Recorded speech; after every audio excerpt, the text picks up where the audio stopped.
more dynamic, drivable, helps fuel efficiency, etc.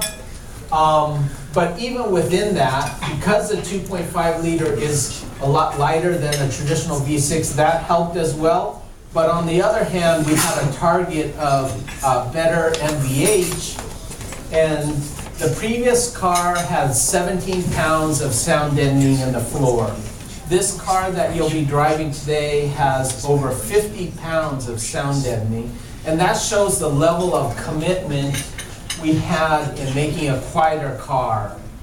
So it's much quieter. Again, in terms of the MVH levels, it's best in class MVH. We added additional seals. We added dual paned window glass. So all of those areas helped us achieve this best in class level. So now I'll move on to our premium audio system. It's a Bose system, but we took a different approach on how we developed this. Our targeting was different, and just among what's happening in the marketplace, changed our direction on how we developed this. So number one, if you look at the source material of audio, people used to have CDs, then they started going to MP3 players, and now they're actually streaming music. The quality of the files are different. So we had to incorporate that in how we develop our audio system. The other thing is we developed a different target. We were using a premium German thousands of dollar audio system as our sound target on this vehicle. So we really targeted high, and basically, this is of course subjective, so hearing is different, but among powerful feeling, we still felt the German might have a little bit better power sound, but in terms of imaging and clarity, we believe we've actually gone beyond. So as a whole, we're competitive at least, or even above our German premium competitor. So this is another story of how we're trying to reach higher and achieve a level that we haven't been able to move beyond before.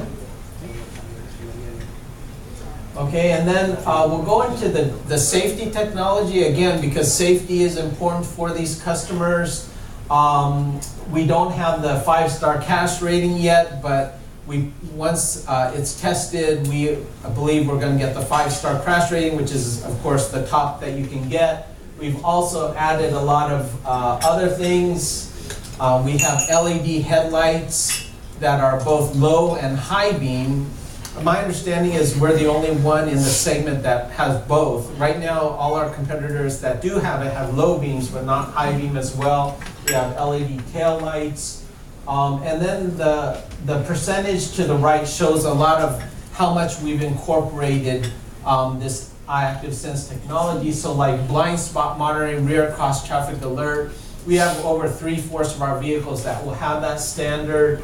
Backup sensors, smart city brake support, over half our vehicles have that. And then if you look at our two top trims, the GT and Signature, they have all the active safety technology, lane departure, lane keep, radar cruise, smart city, which is the low speed braking, and we have the high speed braking, high beam control, are 100% in those two trims in terms of active safety. So we do have a lot of safety technology.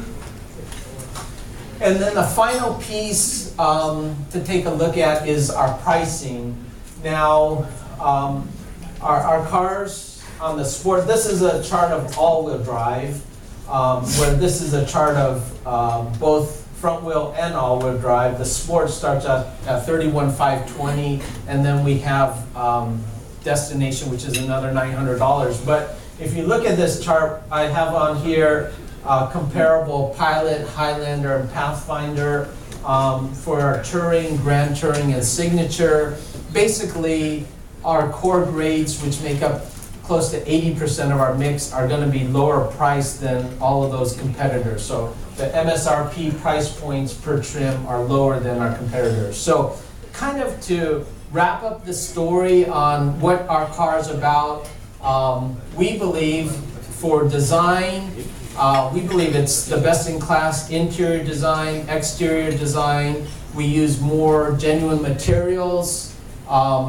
We have driving dynamics that we believe are best-in-class. The NVH top level, we have the best-in-class fuel economy. We targeting top safety ratings. And then the overall drive experience, plus the lowest price points among the segment makes this a really attractive vehicle. So, thank you.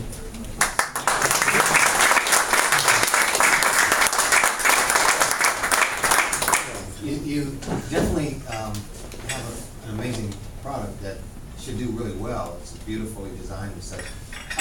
Just if you could talk about the experience in the second row, because of, many of us who drive or parents or we have our own driving experiences, but of course the passengers, their experience is just as important depending on who the passengers are. But it's like, can you talk about the second, the back seat stuff that a little more about that and what that experience and what the designers interior went through to get that? Okay. Well, again, once you're talking about the passengers in the back, it's about the family and how they're accommodated. So we did some things to accommodate them better, and it starts with extra storage. So this is the first time we've used dual rear seat back pockets, if you notice in the car. So instead of the single pockets, we have dual pockets. And I briefly mentioned on touring and up, so only the sport, excluding the sport, which is about 20%, but 80% of the mix, you'll get the center armrest. It has storage plus 2 USB charging ports. So we have 4 USB ports in basically 80% of our mix, so 2 in front, 2 in back. And then we have the rear sunshades in the back, which are all new for us. None of our cars ever had that. So, when you're sitting in the back and the kids, the sun's in there, we're in Miami, so that happens a lot. We have the rear sunshades. And then we've also, except for the Pathfinder, we're the only manufacturer that has the second row sliding system where you can have a baby seat in the chair while you slide that second row back. So that's another technology that we added in the car. And then if you are in the rear of the vehicle and you open the lift gate, that third row fold, there's a latch mechanism which will activate the headrest. It will come down and it will fold flat, and even the second rows are going to fold flat, so you'll actually have a flat floor. So whenever you're at Costco and you're putting the higher, whatever, the bath tissues or whatever you buy, the boxes of something that you're buying there, it's going to have a flat floor, so you can push that in easier. So we did think about those customers, and if you are in the back as well, we have 3 underfloor storage spaces. So in the sides, you have underfloor storage, you have a center underfloor storage. So a lot of these things we did look into to make sure that those customers are accommodated, from sunshades to charging ports to extra dual storages, underfloor storages in the back, the second row that slides with a baby seat. So we try to accommodate everyone. And then again, one of the things we're really most proud of is the elevation of the quality and the craftsmanship. We don't have them here, but those competitors I mentioned in this pricing chart, if you look at our interior and their interior, you can see the level of quality and design, theme that we thought of to really make it, not just a family car, but really a nice personal driving car. Thank you. Yes? I'd like to know because like what seems to be a focus on this car a lot is like the quality materials and everything. But I'm assuming that quality materials like the wood and all that can be heavy, and also with having what's like what you guys claim to be like the sporty engine, to be more of like an immersive experience in driving. Where do you find the balance between having like a heavy and a sporty car and still keeping like fuel economy and things like that like feasible for someone that drives a car every day? Yeah, well, that gets back to our overall philosophy with the SkyActiv technology, the platform itself. So the platform is a really efficient base where it's very lightweight. So even though you have to balance the additional weight and so forth, but because we were able to engineer a lighter platform plus the engine, actually going from the V6 to the i4, we saved over 100 pounds just along with that. So the weight of the real materials, my understanding, wasn't that much different. So overall, we were able to save, again, 250 pounds lighter than our previous car, and therefore we were able to deliver the driving dynamics and everything that were required for the vehicle. So, yes. You compare your product with Nissans, Toyotas, and Hondas. Why not Lexus, Infinitis, and Acuras? What do you think it's missing? Actually, we think we do compete very well, but if you look in the premium segment, there's very little volume there in terms of sales. So if you take the MDX, QX, Lexus doesn't have a 3-row, except that even if you add the GL, the GX, and the Mercedes GL, Audi Q7, honestly, they sell about 170,000 units a year, where the core segment of the non-premiums, there's 1.1 million units. So if we focus just on the premium, there's really not much volume in there. So we think in terms of actual product, yes, we're very competitive in the premium zone, but when you look at the customer base and the selling, you really have to kind of compare with the non-premium zone. When it comes to the regions of the country, where does Florida play a role in terms of the volumes of the amount of vehicles that you have in your strategy to garner more? Florida it's a great market, beautiful place. But no, each region, honestly, the biggest region for us in terms of the all-wheel drive is the Northeast region. Southeast and West are kind of the second tier. Probably the second in terms of sales. So it's very important for us, each region. So, yes. Okay, the signature trim level above Grand Touring. Yes. And the turbocharged SkyActiv engines are new things that Mazda's rolling out with the CX-9. Has there been any internal thoughts or discussions of spreading those two initiatives throughout the Mazda lines? Unfortunately, I can't speak of future, but yeah, it can't get too specific. But we're always looking, and opportunities. As a smaller manufacturer, we're always looking at the efficiencies and opportunities of that. So, there's definitely a chance you'll see these potential to happen. That's all I can say. Where is it going to be built? In Japan. Huh? Yes. And it's going to be a global product, are you going? No, this vehicle, the size category, it's actually bigger for most markets. So we are selling here, Canada, Australia, New Zealand, Russia are going to be the primary markets. It's, North America is like 80% of the volume on this car. So. Yes. A lot of manufacturers are putting emphasis on connectivity, like built-in Wi-Fi, Apple CarPlay. Can you discuss some of the connectivity features of the actually, this follows our Mazda Connect philosophy.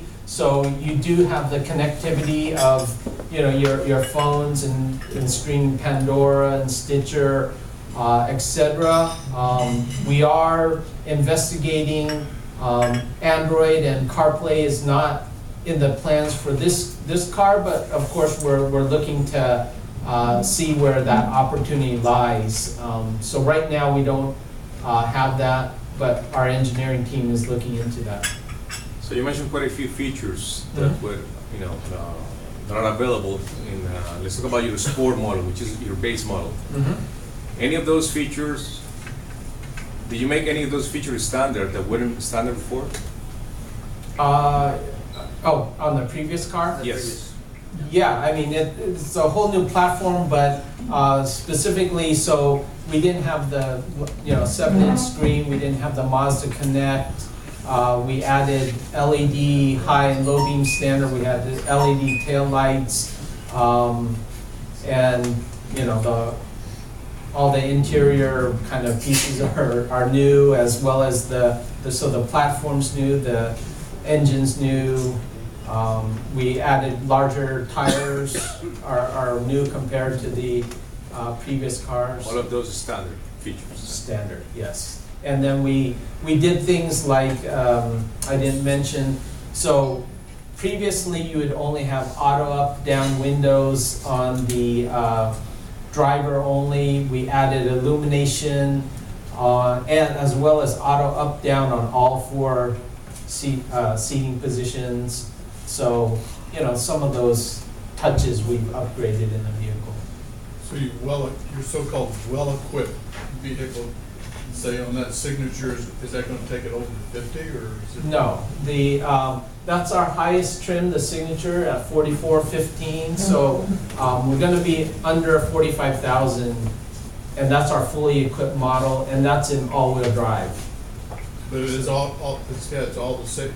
Everything, everything. So it has all the active safety, it has moonroof, Navi, fully equipped. Tony, can you play with the navigation while moving? You can't. No, you can't. We do that for the safety. What sort of engine do you have? No, it only comes in one engine variation. Yes. Yes, sir. Okay, one omission from what I was reading ahead of time on the specs. Okay. That's pretty important here in South Florida, ventilated seats. Yes. Yeah. Any thought given or any discussion to maybe adding that in the future? Yes, that's something we're looking at. Yes.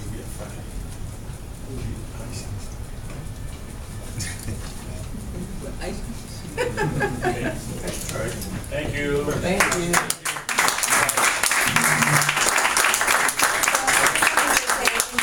For coming down here, and also to Sama for having us. It's been lovely to spend the afternoon with you, and we look forward to seeing you at the auto show in September next up. So thank you.